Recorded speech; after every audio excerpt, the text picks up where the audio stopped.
O vídeo de hoje vai falar sobre como é que você pode começar um ano de 2026 mais próspero, com menos dívidas e principalmente como você pode criar um plano, um passo a passo aqui simples e prático para poder atingir isso da maneira mais correta possível. Mas antes de a gente começar, eu queria me apresentar. Eu sou o Vitor, eu sou planejador financeiro e especialista em investimento certificado e trabalho de forma independente dos grandes bancos, auxiliando pessoas físicas a investirem e acumularem patrimônio de maneira eficiente. Hoje, o que a gente vê? A gente vê pessoas que acreditam que o problema é a falta de dinheiro, quando, na verdade, em muitos dos casos, o problema é a falta de um plano. A gente tem a visão de curto prazo. O nosso cérebro é condicionado a ter uma visão sempre de curto prazo. A gente é condicionado a estar sempre apagando incêndio toda hora. Chega no final do ano, por exemplo, a gente tem ali o nosso 13º, que é uma renda extra, que é muito positiva, só que ao invés de a gente ter um pensamento de longo prazo, de uma parte desse dinheiro ser colocada num investimento pensando em objetivos de longo prazo, a gente decide gastar isso de curto prazo porque a gente quer dopamina, a gente quer a satisfação de curto prazo. Então a gente costuma dar mais valor para as decisões pequenas e prazerosas do que as decisões grandes, que muitas vezes podem mudar a nossa vida, mas a gente tem que abdicar de algumas coisas aqui no meio do caminho. Então a dinâmica aqui é você entender que, primeiro, você não tem problema de dinheiro, o seu problema é a falta de um plano. Então, esse erro que você acredita que está no dinheiro não acontece, e é por isso que nesse vídeo eu vou trazer um passo a passo para você aqui de como é que você pode estruturar tudo isso. A primeira coisa que você tem que fazer é montar um diagnóstico financeiro. Aqui eu acredito que qualquer vídeo que você vai ver no YouTube sobre finanças, planejamento pessoal, vão te falar para você poder montar um diagnóstico financeiro, e é isso que tem que ser feito mesmo. Só que eu quero trazer para você aqui uma visão um pouco diferente, que é a seguinte: você vai pegar um papel e uma caneta. Se você quiser pausar esse vídeo aí agora e fazer, pegar o papel e a caneta, eu vou ficar muito feliz porque você vai, junto comigo aqui, executar esse plano financeiro para ter um 2026 mais próspero, tá? Então você vai pegar um papel e uma caneta, você vai pegar todos os gastos que você teve em um mês apenas, em um mês. Talvez o mês de dezembro pode ter sido um mês atípico, então pega um mês que geralmente não tem tantas contas variáveis, um mês que seja mais tranquilo, e anota todos os gastos que você teve durante esse mês, tá? Anotou isso, o que você vai fazer? Você vai categorizar rapidamente ao lado do gasto, então faz aí, por exemplo, 3 colunas. O nome do gasto, o valor do gasto e qual que é o tipo de gasto. Se é lazer, se é educação, se é moradia, se é alimentação, se são dívidas, enfim. Categoriza cada um dos gastos com base no que você acredita. A partir disso é que está o pulo do gato para você começar a agir com o seu planejamento. Olha só, você vai avaliar o que você gastou em 3 frentes, tá? Se esse gasto foi necessário, ou seja, esse gasto ele é de acordo com o que você precisa para sobreviver, de fato, vou te dar um exemplo aqui que é aluguel, ou que é, por exemplo, alimentação, educação, enfim, gastos que são necessários para você estar respirando e sobrevivendo. A segunda categoria, a segunda frente que você pode categorizar cada um dos gastos é se esse gasto foi planejado. Então é, por exemplo, uma televisão que você estava pensando já em comprar faz tempo, é um carro que você estava pensando em comprar faz tempo, enfim, alguns gastos que você não tratou de maneira impulsiva e já começou a planejar. E a terceira frente é você trabalhar com o gasto que é momentâneo. Aquele gasto que, depois de você ter realizado ele, você certamente arrependeu, ou você usou pouco, isso é bem interessante de falar, e um caso muito comum são as assinaturas, por exemplo, de streamings, Netflix, Amazon Prime, enfim, que você assina aquela porrada de assinatura, só que você acaba não utilizando nem metade. Então, aqueles gastos que você percebeu ali, depois de ter acontecido, que foram gastos impulsivos. Faça isso para cada um dos gastos, para que você possa ter uma noção aí bem interessante sobre a sua gestão financeira como um todo. Você pode ter certeza que fazendo isso, colocando essas 3 frentes aí, categorizando cada um dos gastos que você teve e colocando se foi necessário, se foi planejado ou se foi momentâneo, você vai ter uma visão muito mais assertiva de que coisas você pode cortar. Mas calma que a gente vai chegar nos próximos passos para poder estruturar isso. O segundo passo é você montar um orçamento que vai caber na sua vida. E aqui eu vou trazer uma polêmica, se você está assistindo o vídeo até aqui, eu vou trazer uma polêmica que você provavelmente já deve ter visto essa teoria, e eu vou duvidar dela, eu vou criticar ela de maneira bem incisiva, que é a seguinte. Muita gente fala aí na rede social que você deve ter a regra dos 50, 30, 20, que é aquela regra que você tem que colocar 50% dos seus gastos para despesas essenciais, 30% dos seus gastos para despesas variáveis e 20% para investimentos. Por que eu não acredito nesse método? Primeira coisa, Vai falar para uma pessoa que tem um salário mínimo, que ganha R$ 1.500 por mês, que ela tem que guardar R$ 300, ou seja, 20% desse valor por mês. Ela não vai conseguir. Então, isso não é aplicável para todo mundo. O segundo ponto é que, para mim, faz muito mais sentido, ao invés de você delimitar uma meta de aporte, você simplesmente dizer que você vai poupar. O livro Hábitos Atômicos, que é um livro que eu te recomendo demais a ler, é um livro que fala sobre um tema chamado intenção de implementação. Se você quer implementar um hábito, você precisa ter intenção de implementar ele, senão esse hábito não começa a ser formado. Então, ao invés de você falar que você vai poupar 20% da sua renda, e nesse caso ser um valor astronômico, que vai ali te desmotivar num certo momento, ou você vai achar muito difícil, fala simplesmente para você mesmo que você vai poupar. R$ 50, R$ 20, R$ 100, coloca na cabeça que você vai iniciar esse hábito de poupar. Porque isso vai te facilitar muito mais a criar essa esteira, esse processo, e não vai fazer com que você fique aí desmotivado. E para te provar que existe essa desmotivação, esse fato de você criar metas, né, como esse sistema 50, 30, 20 cria, na minha visão, e o livro fala muito sobre isso, ele cria um sistema que é ou. Ou você é um fracassado, ou você é próspero, ou você é inteligente. O que significa isso? Definiu que quer poupar 20%, poupou, você mandou muito bem. Não conseguiu poupar 20%, poupou 10%, você é um fracassado. É muito comum nas consultorias, nos trabalhos de planejamento individuais que eu faço, eu conversar com clientes que simplesmente falam o seguinte: eu decidi gastar porque sobrou dinheiro na conta e eu não sei o que fazer com o dinheiro.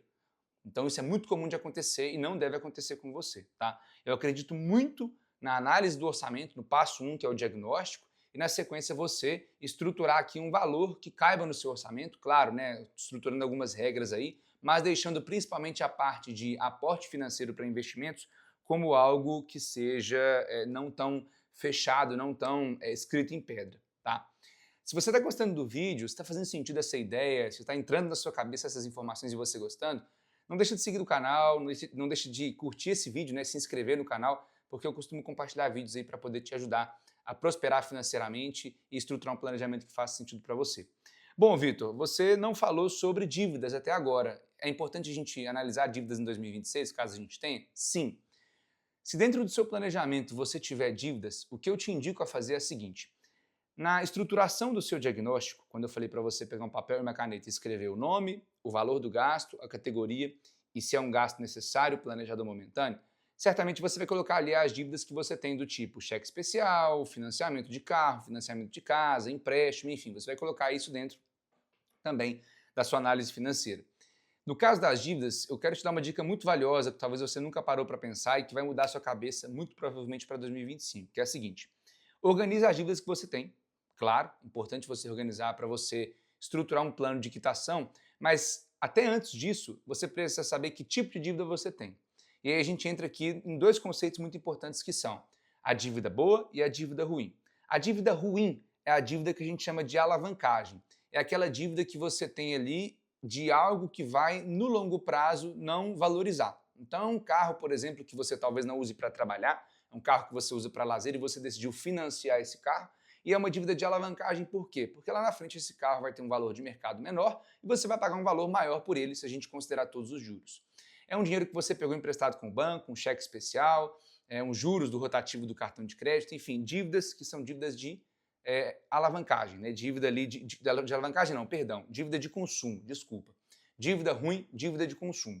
A dívida boa é a dívida de alavancagem, exatamente isso. É aquela dívida que você estruturou para poder crescer o seu patrimônio. Então, você comprou uma casa, financiou essa casa, mas você sabe que lá na frente essa casa vai ter um valor de mercado que você pode vender ela se você quiser, mesmo pagando juros. Então, só para não ficar aqui perdido no raciocínio, dívida boa é igual a dívida de alavancagem e dívida ruim é a dívida de consumo de algo que você está consumindo, parcelando e que lá na frente vai ter um custo muito mais alto para você, de um bem que provavelmente não vai se valorizar. Então, escreva nas dívidas que você tem se são dívidas de alavancagem ou dívidas de consumo para que você comece a organizar e priorizar principalmente o pagamento das dívidas de consumo.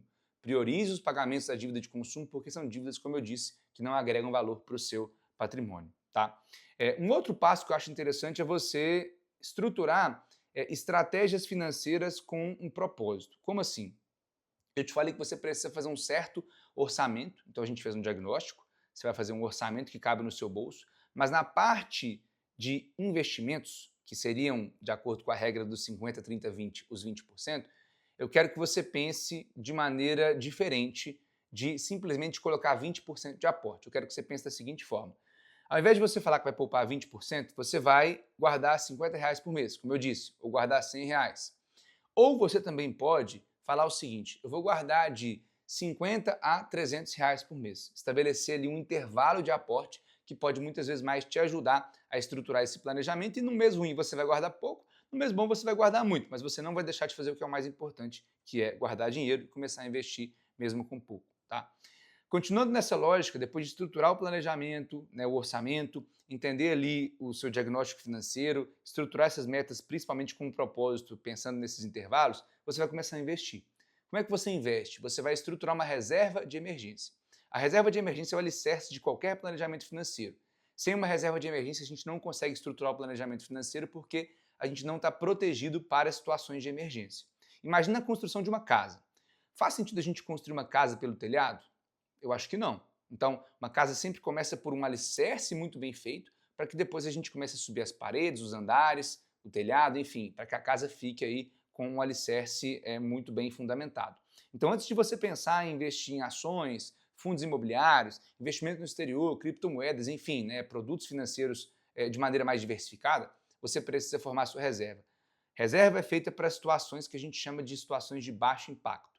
Por que você tem que ter 30 mil, 40 mil, 50 mil reais guardado no banco, na corretora, enfim, no banco digital, num produto financeiro que tenha baixo risco, uma rentabilidade compatível com o mercado e uma liquidez imediata? Ou seja, se você precisar acessar o dinheiro, você consegue acessar de imediato.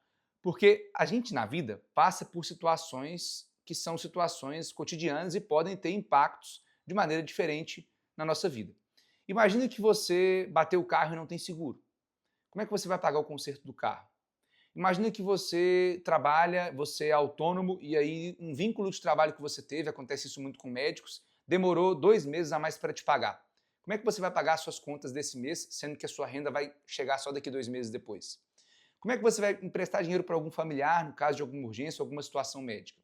Todas essas situações são situações em que, se você tivesse um montante financeiro guardado, você faria frente a isso, emprestaria esse dinheiro, utilizaria e não usaria dinheiro de terceiros, que é dinheiro do banco ou dinheiro de outras pessoas que tem um custo muito mais alto. E aí você faria, por exemplo, uma dívida de consumo, nesse caso, para poder resolver esse problema. Então, monte uma reserva de emergência para poder estruturar o seu planejamento e faça disso o seu colchão financeiro para que você possa passar por essas situações aí cotidianas, imprevistas, que têm baixo impacto na sua vida, sem muita dificuldade, sem muita pressão financeira.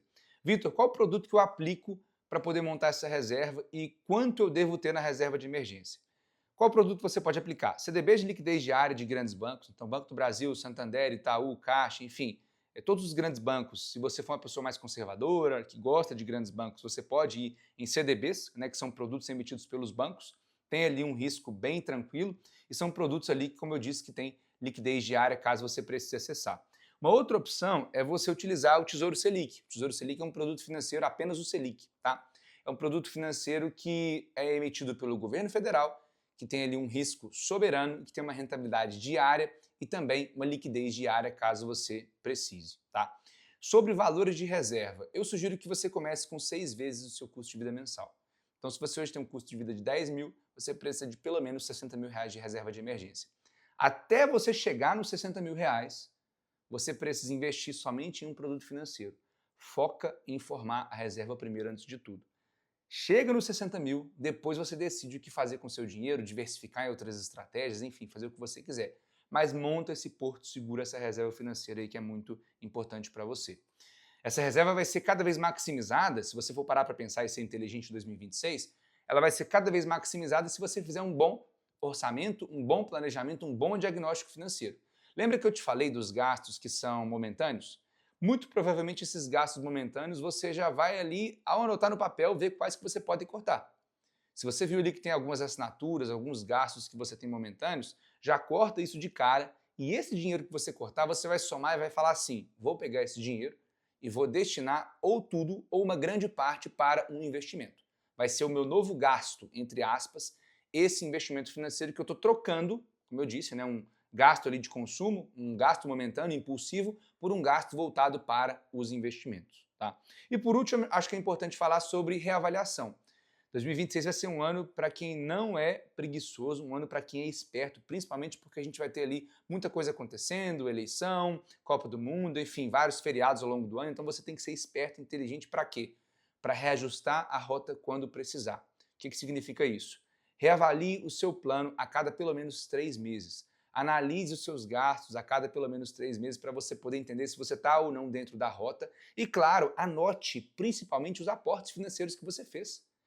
Anote os investimentos financeiros que você fez para que você possa começar, como eu disse, a ter esse hábito de fazer investimentos e ficar um plano aí que seja factível para você. Então, resumindo tudo isso aqui que eu queria falar para você é, 2026, seu problema talvez não é financeiro, é sim a falta de um plano, e esse plano ele vem muito da questão de fazer um bom diagnóstico financeiro, analisando as 3 vertentes como eu te falei, analisar um orçamento, montar um orçamento básico ali para você do que você acredita, e na parte de investimentos você ser bem maleável com relação a isso, não utilizar talvez a regra 50-30-20, utilizar uma outra regra que faça sentido para você, ser maleável, montar uma meta financeira de aporte que fica tranquila para você, seja um intervalo ali ou seja um valor bem abaixo, numa situação ali de mais dificuldade, que você, independentemente do cenário, vai conseguir fazer, montar sua reserva de emergência e criar um plano financeiro aí que você possa reavaliar a cada 3 meses. É simples, é rápido, é prático, com 1 hora no seu fim de semana, assistindo esse vídeo, anotando isso aqui, você consegue com certeza estruturar um mini plano para já sair de cara. Eu quero que você saia desse vídeo aqui já pelo menos com 2 ou 3 gastos cortados futuramente e esse dinheiro ser direcionado, ser destinado para um investimento financeiro, para a montagem da sua reserva de emergência ou, se você já tem a reserva, para outros investimentos financeiros. Combinado? 2026 é o ano e eu espero que você possa aí ser uma pessoa bem inteligente e prosperar financeiramente com isso. Se você quiser contar comigo para poder montar esse plano, estruturar algo um pouco mais robusto, eu tenho um trabalho sim de planejamento pontual ou de acompanhamento que eu vou ter o prazer em te ajudar e vou deixar o link aqui na descrição do vídeo caso você queira conversar comigo ou com o meu time comercial. Se esse vídeo fez sentido para você, se agregou na sua vida, queria te pedir para se inscrever no canal de coração, se fez sentido mesmo. Se você se inscrever é porque eu sei que realmente você gostou. E lógico, dá um like porque também eu vou saber que você gostou e que isso fez sentido na sua vida. Combinado? Ótimo 2026 e vamos que vamos.